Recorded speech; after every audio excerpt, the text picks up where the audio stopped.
बहुत दिन पहले की बात है। एक छोटा सा नगर था, पर उसमें रहने वाले लोग बड़े दिलवाले थे। ऐसे न्यारे नगर में 4 मित्र रहते थे। वे छोटी उम्र के थे, पर चारों में बड़ा मेल था। उनमें एक था राजकुमार, दूसरा राजा के मंत्री का पुत्र, तीसरा साहूकार का लड़का और चौथा एक किसान का बेटा। चारों साथ साथ खाते पीते और खेलते घूमते थे। एक दिन किसान ने अपने पुत्र से कहा, देखो बेटा, तुम्हारे तीनों साथी धनवान हैं और हम गरीब हैं। भला धरती और आसमान का क्या मेल। लड़का बोला, नहीं पिताजी, मैं उनका साथ नहीं छोड़ सकता। बेशक यह घर छोड़ सकता हूँ। बाप यह सुनकर आगबूला हो गया और लड़के को तुरंत घर छोड़ जाने की आज्ञा दी। लड़के ने भी राम की भांति अपने पिता की आज्ञा शिरोधार्य कर ली और सीधा अपने मित्रों के पास पहुंचा। उन्हें सारी बात बताई।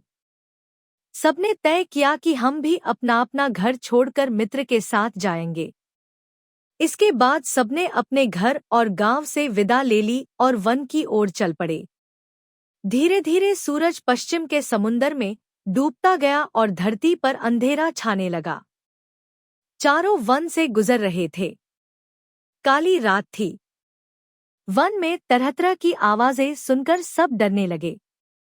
उनके पेट में भूख के मारे चूहे दौड़ रहे थे। किसान के पुत्र ने देखा, एक पेड़ के नीचे बहुत से जुगनू चमक रहे हैं। वह अपने साथियों को वहां ले गया और उन्हें पेड़ के नीचे सोने के लिए कहा। तीनों को थकामांदा देखकर उसका दिल भर गया। बोला, तुम लोगों ने मेरी खातिर नाहक यह मुसीबत मोल ली। सबने उसे धीरज बंधाया और कहा, नहीं नहीं, यह कैसे हो सकता है कि हमारा एक साथी भूखा प्यासा भटकता रहे और हम अपने अपने घरों में मौज उड़ाएं। जिएंगे तो साथ साथ, मरेंगे तो साथ साथ।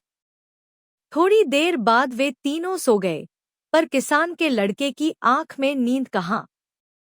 उसने भगवान से प्रार्थना की, हे भगवान, अगर तू सचमुच कहीं है तो मेरी पुकार सुनकर आजा और मेरी मदद कर। उसकी पुकार सुनकर भगवान एक बूढ़े के रूप में वहां आ गए। लड़के से कहा, मांग ले जो कुछ मांगना है। यह देख, इस थैली में हीरे जवाहरात भरे हैं। लड़के ने कहा, नहीं, मुझे हीरे नहीं चाहिए। मेरे मित्र भूखे हैं, उन्हें कुछ खाने को दे दो। भगवान ने कहा, मैं तुम्हें भेद की एक बात बताता हूँ। वह जो सामने पेड़ है न, आम का, उस पर 4 आम लगे हैं, एक पूरा पका हुआ, दूसरा उससे कुछ कम पका हुआ, तीसरा उससे कम पका हुआ और चौथा कच्चा। इसमें भेद की कौन सी बात? लड़के ने पूछा। भगवान ने कहा, ये चारों आम तुम लोग खाओ। तुममें से जो पहला आम खाएगा वह राजा बन जाएगा।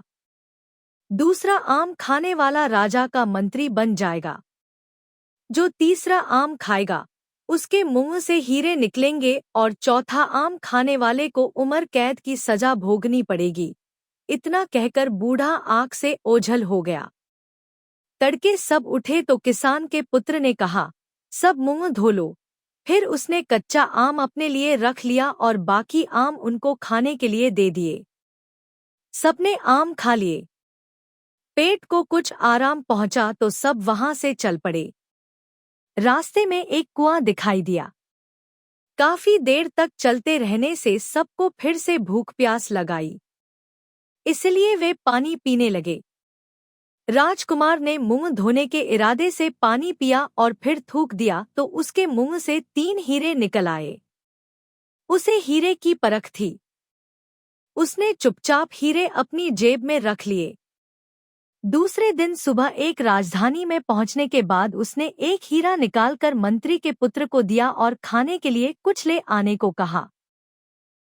वह हीरा लेकर बाजार पहुंचा ता देखता क्या है कि रास्ते में बहुत से लोग जमा हो गए हैं। कंधे से कंधा ठिल रहा है। गाजे बाजे के साथ एक हाथी आ रहा है। उसने एक आदमी से पूछा, क्यों भाई, यह शोर कैसा है? अरे, तुम्हें नहीं मालूम? उस आदमी ने विस्मय से कहा। नहीं तो, यहाँ का राजा बिना संतान के मर गया है। राज के लिए राजा चाहिए, इसलिए इस हाथी को रास्ते में छोड़ा गया है। वही राजा चुनेगा।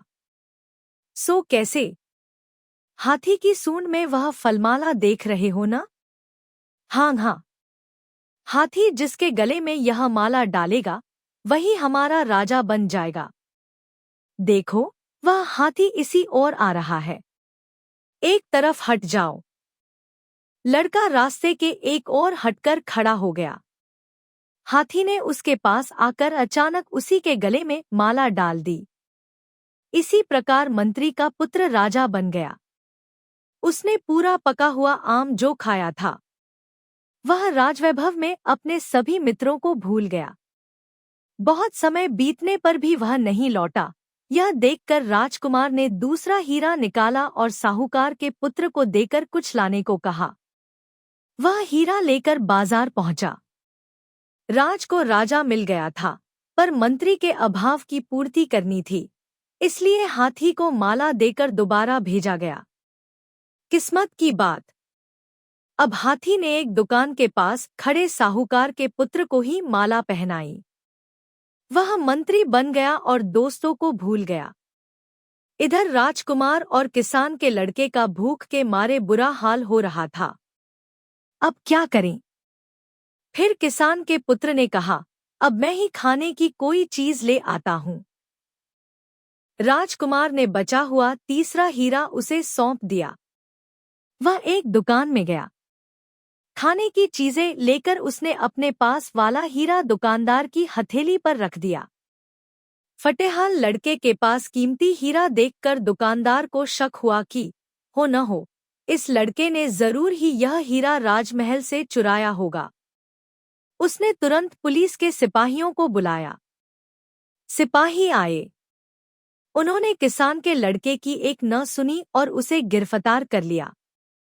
दूसरे दिनों इस उम्र कैद की सजा सुनाई गई। यह प्रताप था कच्चे आम का।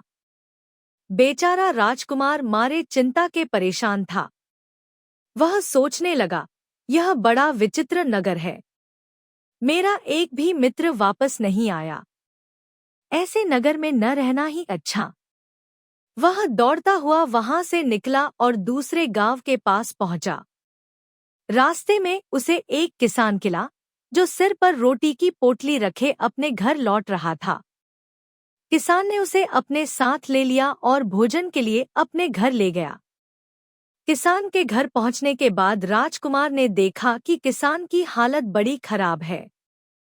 किसान ने उसे अच्छी तरह नहलाया और कहा, मैं गांव का मुखिया था।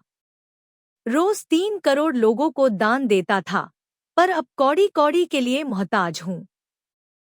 राजकुमार बड़ा भूखा था।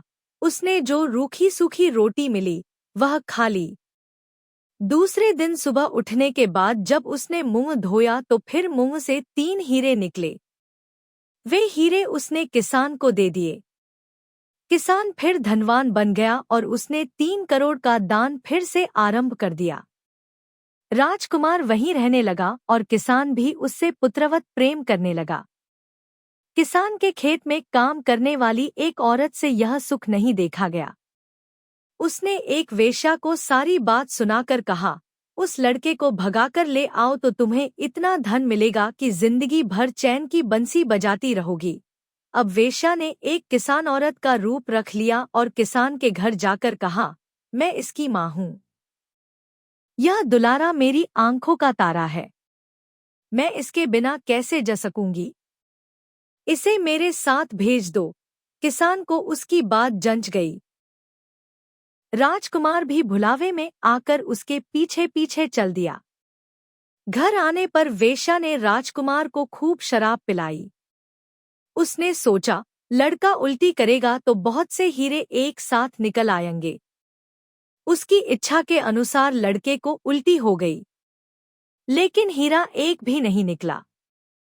क्रोधित होकर उसने राजकुमार को बहुत पीटा और उसे किसान के मकान के पीछे एक गड्ढे में डाल दिया। राजकुमार बेहोश हो गया था। होश में आने पर उसने सोचा, अब किसान के घर जाना ठीक नहीं होगा, इसलिए उसने बदन पर राख मल ली और सन्यासी बनकर वहां से चल दिया। रास्ते में उसे सोने की एक रस्सी पड़ी हुई दिखाई दी। जैसे ही उसने रस्सी उठाई, वह अचानक सुनहरे रंग का तोता बन गया।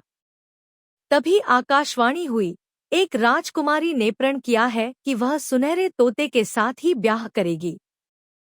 अब तोता मुक्त रूप से आसमान में उड़ता हुआ देश देश की सैर करने लगा। होते होते एक दिन वह उसी राजमहल के पास पहुंचा, जहां की राजकुमारी दिनरात सुनहरे तोते की राह देख रही थी और दिन ब दिन दुबली होती जा रही थी। उसने राजा से कहा, मैं इस सुनहरे तोते के साथ ही ब्याह करूंगी। राजा को बड़ा दुख हुआ कि ऐसी सुंदर राजकुमारी एक तोते के साथ ब्याह करेगी, पर उसकी एक न चली। आखिर सुनहरे तोते के साथ राजकुमारी का ब्याह हो गया। ब्याह होत ही तोता सुंदर राजकुमार बन गया। यह देखकर राजा खुशी से झूम उठा। उसने अपनी पुत्री को अपार संपत्ति, नौकरचाकर, घोड़े और हाथी भेंट स्वरूप दिए। आधा राज्य भी दे दिया। नए राजा रानी अपने घर जाने निकले। राजा पहले गांव के मुखिया किसान से मिलने गया, जो फिर गरीब बन गया था। राजा ने उसे काफी संपत्ति दी, जिससे उसका 3 करोड़ का दान कार्य फिर से चालू हो गया। अब राजकुमार को अपने मित्रों की याद आई। उसने पड़ोस के राज्य की राजधानी पर हमला करने की घोषणा की, पर लड़ाई आरंभ होने से पहले ही उस राज्य का राजा अपने सरदारों मुसाहिबों सहित राजकुमार से मिलने आया।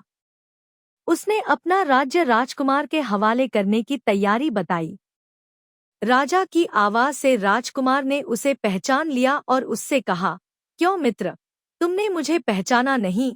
दोनों ने एक दूसरे को पहचाना तो दोनों की खुशी का ठिकाना नहीं रहा।